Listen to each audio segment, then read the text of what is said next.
porque esa afectividad, es decir, para mí es ese sentirte querido por alguien o querer a alguien de forma tan bonita, con pues esa oxitocina de la que yo hablo, esa empatía, no te juzgo, te acepto como eres, pero el problema es que muchas veces juzgamos sin empatía, juzgamos sin intentar ponernos en el lugar del otro, y entonces ahí es donde entra la intoxicación de cortisol.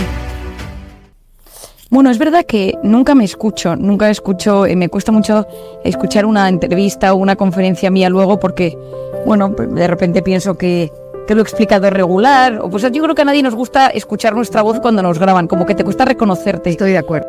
¿Qué definirías de las personas vitamina y de dónde ha nacido ese concepto? Bueno, me sucedió hace unos años que estaba dando una conferencia en México, te hablaré ya puede hacer 8 o 9 años, y entonces yo hablaba mucho del efecto del cortisol en el organismo, que es algo que siempre me ha interesado, la hormona del estrés, y hablaba mucho que hay ciertas personas que te suben el cortisol solo con pensar en ellas. Y se hicieron muchas preguntas durante el coloquio de la conferencia, y en un momento dado como que me saturé del concepto de persona tóxica y dije, pero en esta vida necesitamos, y de estas inspiraciones que te vienen de lo alto, dije, pues personas vitamina, y me gustó, me lo quedé, dijo, me lo quedo, y dije, esto lo quiero utilizar yo más, hay que potenciar porque estamos muy acostumbrados a que el discurso que tenemos sobre nuestra vida, sobre los demás, sobre la política, sobre los temas que circulan en la sociedad, sea desde un prisma muy negativo. Y yo pues animo mucho a que las palabras que empleamos en el día a día sean palabras que nos aporten algo mucho más positivo, porque nuestro organismo, según cómo nos hablamos y según cómo hablamos a los demás, reacciona de una manera u otra. Es decir, si yo estoy hablando todo el día y me quejo del clima, de la polución, de los políticos, del COVID, de las vacunas, de la gestión de la pandemia, todo el día me quejo, mi organismo detecta que hay algo que no funciona y activa su modo alerta. Y ese modo alerta a la larga me enferma, me deteriora el sistema inmune, ahora que es tan importante tener un buen sistema inmune.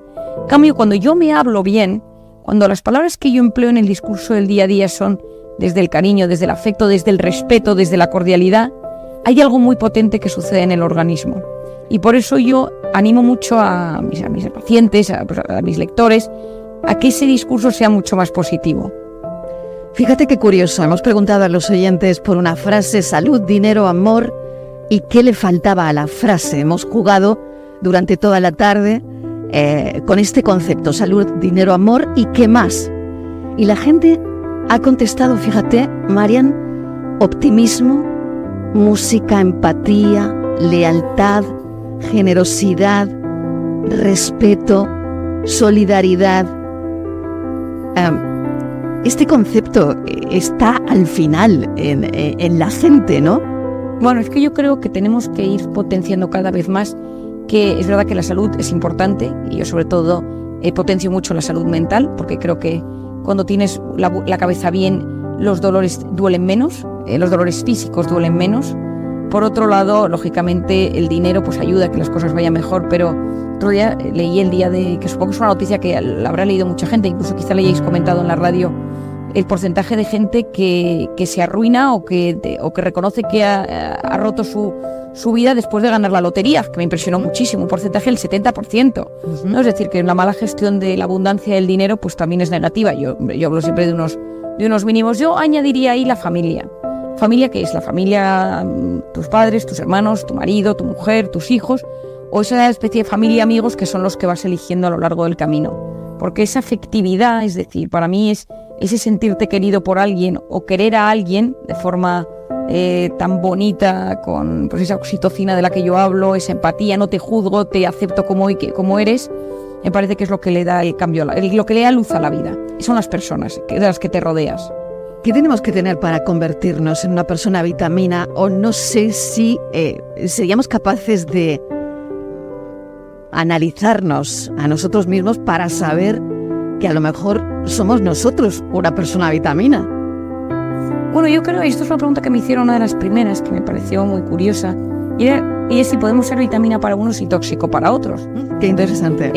Sí, entonces yo recuerdo hace muchos años un paciente que yo tenía en consulta, que era encantador, era educado, era simpático, siempre tenía algún detalle con alguien del equipo, y un día lo vio otra persona de mi equipo, porque ese día yo no estaba, y le llamé para preguntarle a esta persona de mi equipo que qué tal había ido la consulta, y me dijo, qué persona tan intensa y tan difícil, o sea, es demasiado encantador, o sea, es que qué agote, ¿no? Y me sorprendió. Y entonces me decía, por favor, cuando venga lo ves tú. A mí me encanta la gente que es amable, me chifla la gente que se vuelca, me encanta la gente que hace la vida agradable a los demás, pero hay gente que eso le abruma.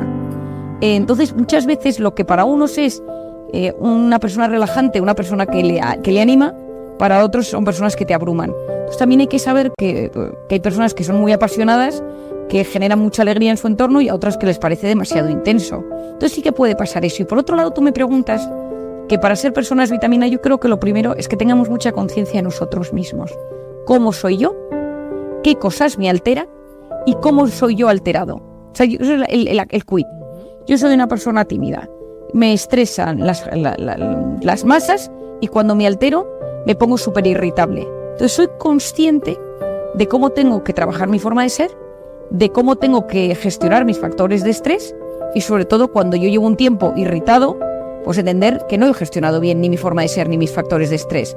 Entonces, cuando uno parte, esto es una de las... Cuando yo empecé mi tesis doctoral, el tema que surgió fue 500 pacientes que habían venido a mi consulta por problemas de ansiedad y de depresión. Y lo que yo me preguntaba es, ¿qué hay de la personalidad de base de estas personas que acuden a la consulta?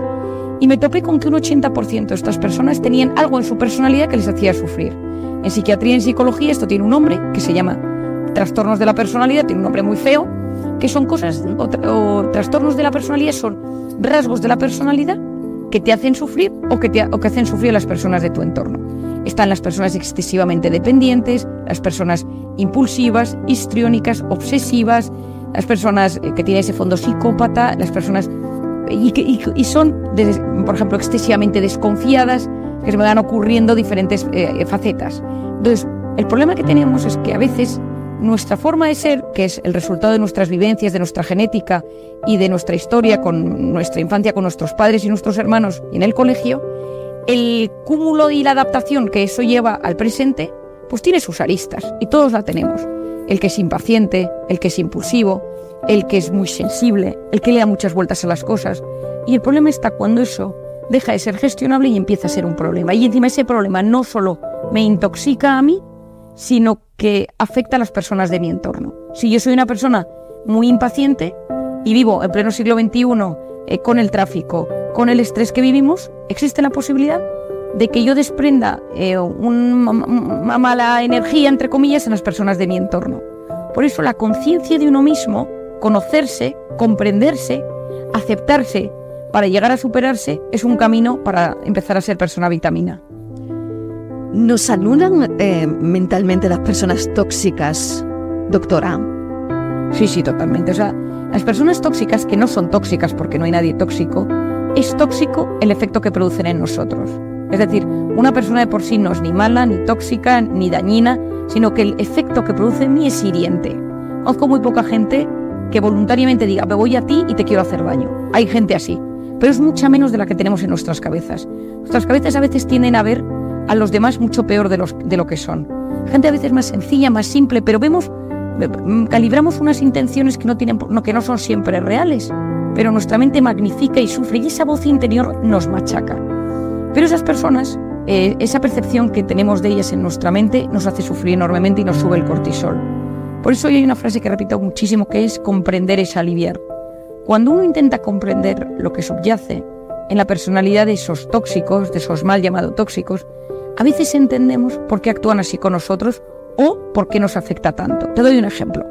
Si tú tienes una persona de tu trabajo que tú consideras tóxica porque es una persona que te trata regular, que te pone una mala cara, que está siempre de mal humor, puedes no saber qué hay en su vida. Quizá tiene a su padre viviendo con Alzheimer en casa, quizá tiene una relación de pareja complicada, quizá su hijo está en las drogas, quizá te tiene envidia porque ve que a ti las cosas te van bien y no sabe gestionar su envidia, y eso le hace ser así de duro. Pero el problema es que muchas veces juzgamos sin empatía, juzgamos sin intentar ponernos en el lugar del otro. Y entonces ahí es donde entra la intoxicación de cortisol, entra la rabia, entra el odio y nos envenenamos. Y parte del camino en esta vida hacia la realización de uno mismo consiste en dominar esa voz interior. Es decir, que mi voz interior se convierta en un aliado. Todos tenemos esa voz interior que va comentando nuestra vida. Esa voz interior que a veces es una voz que te tira para abajo, no lo vas a conseguir, no puedes, no te lo mereces, pero a veces simplemente es una voz que te comenta la vida. Estás llegando tarde, deberías estar haciendo esto, has perdido el tiempo, has engordado demasiado estas navidades. Y esa voz es la que al final va a determinar qué tipo de calidad de vida tenemos. Y esa voz comenta a las personas de nuestro entorno. A veces los conocidos y a veces los desconocidos. Uno va por la calle y entonces ves a uno, ves a otro, a un vecino, y tu cabeza va haciendo juicios de valor. Y muchas veces esos juicios son muy duros, muy críticos. Y lo que tenemos que saber es que la manera con la que nos relacionamos con la realidad y con las personas que nos rodean, eso va a tener un impacto directo en nuestra salud física y psicológica.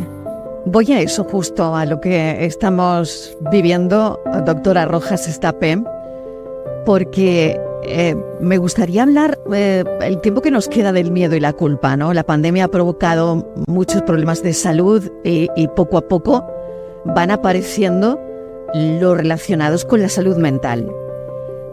Yo quería hablar del miedo y la culpa por pensar que has podido contagiar a alguien que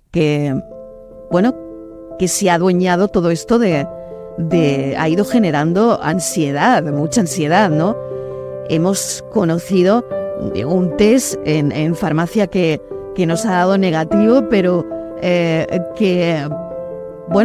pensando que estas pruebas no son 100% fiables, vas de camino a casa de tus padres y te entran miles de dudas y le empiezas a dar vueltas a la cabeza, ¿no?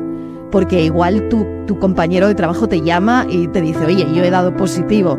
En fin, esa ansiedad en la que estamos inmersos ahora mismo, con una mezcla de miedo, culpa, en fin, ¿qué haces? Desasosiego.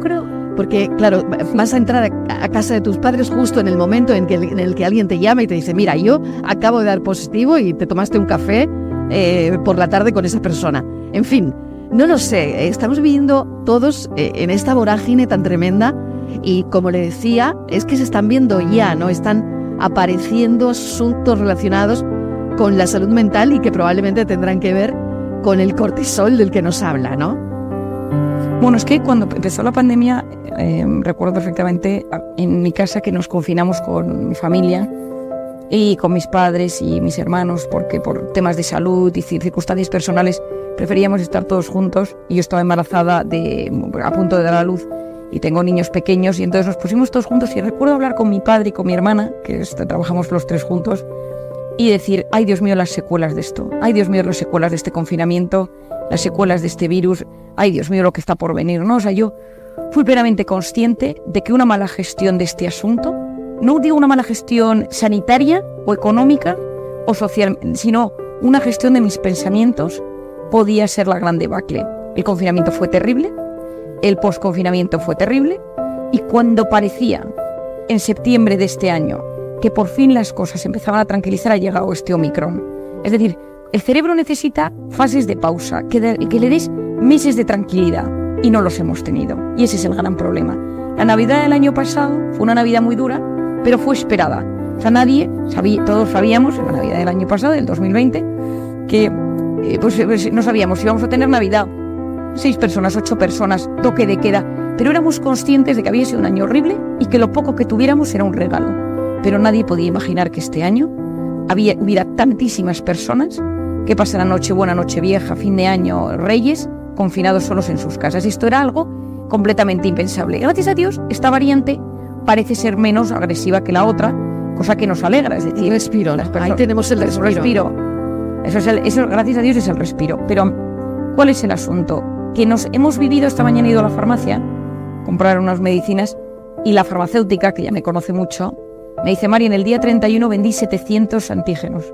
Dice, llegué a mi casa y no fui a ver a mi familia. Me quedé en casa, a las 12 de la noche me conecté y a las 12:05 me metí en la cama porque no podía más. O sea, me rompí, Marian, por la mitad y no podía más. Digo, es que me lo creo, porque yo he recibido tal cantidad de llamadas, de audios, de peticiones estas Navidades de gente que te decía, no sé cómo gestionar este tema. Una amiga mía con sus 4 hijos, salen de casa, se hacen los antígenos, iban 30 y su hijo de 3 años da positivo. Entonces, pero ese niño había estado con otro primo hacía 2 días y entonces no hubo al final cena de Nochebuena. Entonces, ¿qué es lo que yo recomiendo? Lo primero de todo es que el cerebro humano no lo puede controlar todo. Antes de que empezara la pandemia, en mi primer libro, Cómo hacer que te pasen cosas buenas, expliqué que una de las razones más importantes para la intoxicación de cortisol era la necesidad o la obsesión que existe en el siglo XXI de controlarlo todo. En mi seguro de vida, lo que gano, las vacaciones. Es decir, una necesidad de... Bueno, yo recuerdo un día que fui a ver guarderías cerca de mi casa y en una de las guarderías vi unas pantallas y me dijeron, bueno, es por si queréis ir viendo cómo están vuestros hijos a lo largo del día a través de las pantallas, ¿no? Dije, bueno, entonces yo ya no vivo, porque es lo típico que ves a tu hijo que se cae, que está llorando y vives angustia. Eso que dicen ojos que no ven, corazón que no siente, ¿no? Exacto. Es decir, hay una obsesión por el control constante de las cosas. Y llegó la pandemia que nos dio una lección magistral de no puedes controlarlo nada. Ni hasta el día que te casas, cuánta gente puede venir, si vas a poder celebrar las Navidades, si vas a poder quedar mañana a cenar, si podrás... Es decir, cada día hay una incógnita enorme y hay que aprender a vivir con la incertidumbre y con el riesgo. Es decir, o aprendemos a vivir con esta incertidumbre o esa intoxicación de cortisol nos va a afectar. Es decir, ahora mismo nos está haciendo mucho más daño la incertidumbre que los síntomas propios de este COVID, de este Omicron. Porque la angustia generada... Gente me ha pedido estas Navidades recetas, Lexatines, Orfidales. María, mándame porque no puedo, porque no duermo, porque estoy súper tensa, porque hay una tensión en el ambiente, en mi casa, en mi familia. Y yo lo que recomiendo es hacer un primer planteamiento, un mensaje de cierta tranquilidad, ¿no? Es decir, vamos conociendo cada vez más esta pandemia, aunque va mutando, aunque van pasando cosas y las noticias tienden a abrir un poco de luz. Lo segundo es que evitemos la sobreinformación. Es decir, el cerebro no está diseñado para poder captar tanta información y asimilarla. Es decir, esto del al minuto el COVID online, en Twitter, redes sociales, etcétera, lo que hace es angustiarnos más, porque psicológicamente nuestro cerebro no está diseñado para poder asimilar tanta información de una forma tan rápida, constantemente, de efectos negativos, de noticias negativas. Esa saturación del cerebro es nefasta. La tercera es intentar cada uno que haga un análisis personal y que diga cómo gestiono el riesgo, cómo gestiono la enfermedad, es decir, cómo soy de hipocondríaco. Es decir, hay gente que tose y ya está angustiada, ya se está tomando la temperatura, ha ido a la farmacia y ha llamado al médico. Y yo quizá porque tengo 4 niños muy pequeños, y yo llevo 6 años viviendo catarros constantes durante todo el invierno que llegan de la guardería, le tengo menos miedo a los síntomas catarrales, ¿no? Es como si esto, pasa como con las gastroenteritis, las otitis, ¿no? Es como un día a día, ¿no? Es un día a día mío. Claro, un día de tiempo, claro. Pero hay mucha gente que la hipocondría le genera muchísimo dolor, le genera muchísima perturbación. Y claro, estamos en un momento donde una tos, tú estás en el metro y tose a alguien, y es terrible la sensación. Y cada uno lo vive según su percepción de la enfermedad, el miedo que tiene a enfermar, el miedo que tiene a morir. Y luego hay toda una serie de personas que se sienten presionadas, es decir, de las vacunas, que vacunes a los hijos, las mascarillas. Entonces, claro, es que la tensión en el ambiente es muy grande y parece que si no sigues el mismo camino que todo el mundo sigue, pues te estás alejando. Y yo lo que intento es hacer un mensaje de optimismo, porque si no te voy a decir una cosa que te parece quizá un poco barbaridad, pero hay una película que habrán visto, que habrán visto todos los oyentes, que es La vida es bella. Y yo pienso muchas veces que si le hubiera medido los niveles de cortisol a Roberto Benigni, habría fallecido con niveles de cortisol relativos para las circunstancias tan dramáticas que estaba viviendo. Y a su hijo ya ni te cuento. Nosotros sabemos que los niños que viven situaciones de estrés máximo, y la pandemia lo está haciendo en muchísimas familias, hay cambios genéticos, hay cambios inmunológicos, hay cambios hasta cerebrales en las situaciones de dolor brutal. Y hay familias que la pandemia está siendo un drama, que los hijos lo están viviendo como un auténtico calvario. Y esos cambios y esas consecuencias pueden ser muy duras a largo plazo. Y por lo tanto yo recomiendo que sin hacer una negación de lo que estamos viviendo, porque lógicamente sería absurdo y menos que yo como médico y psiquiatra dijera esto, pero que aprendamos a distanciarnos un poco de la pandemia. Tener unas noticias pues cada día, saber lo importante que ha pasado cada día, una vez al día, y ya está. Es decir, si hay algo gordo ya nos enteraremos, pero no tener esa secuencia diaria constante de minuto a minuto de todas las personas de nuestro entorno que han dado positivo. Hoy me ha escrito un correo un paciente mío que de broma al final decía: María, dentro de unos años espero que esto sea un monólogo del Club de la Comedia, ¿no? Entonces es muy, muy hipocondríaco y eran su última semana. El vecino que había dado positivo, el portero, la persona que le había limpiado el coche porque lo dejó en un parking, que le llamó para decirle que como se habían cruzado había dado positivo. Él no lo ha pasado, se ha hecho todos los días una PCR en un laboratorio que hay cerca de su casa y no lo ha pasado. Y me dice: Marian, me he hecho todos los días una PCR porque todos los días más de 1 o 2 personas me han avisado que habían dado positivo, ¿no?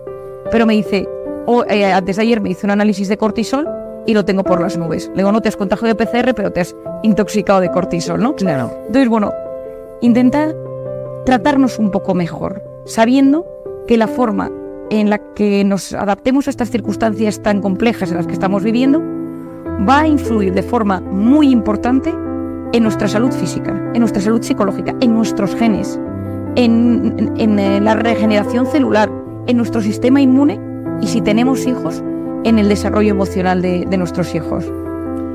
Marian Rojas Estapé, doctora, mil gracias por habernos acompañado. Es siempre un placer. Recomendamos su libro, Encuentra tu persona vitamina. Hay que encontrar también el camino, ¿no? El camino ahora mismo para bajar ese cortisol que yo creo que todos lo tenemos por las nubes, ¿no? Debido a la situación, a la incertidumbre, a todo lo que estamos viviendo. Así que, bueno, parece que estamos en el final. Esa es una buena noticia y tendremos que agarrarnos a ella. Doctora Rojas Estapé, mil gracias. Muchísimas gracias, y a todos los oyentes de Andalucía, un abrazo muy fuerte. Un abrazo enorme.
till the day I die.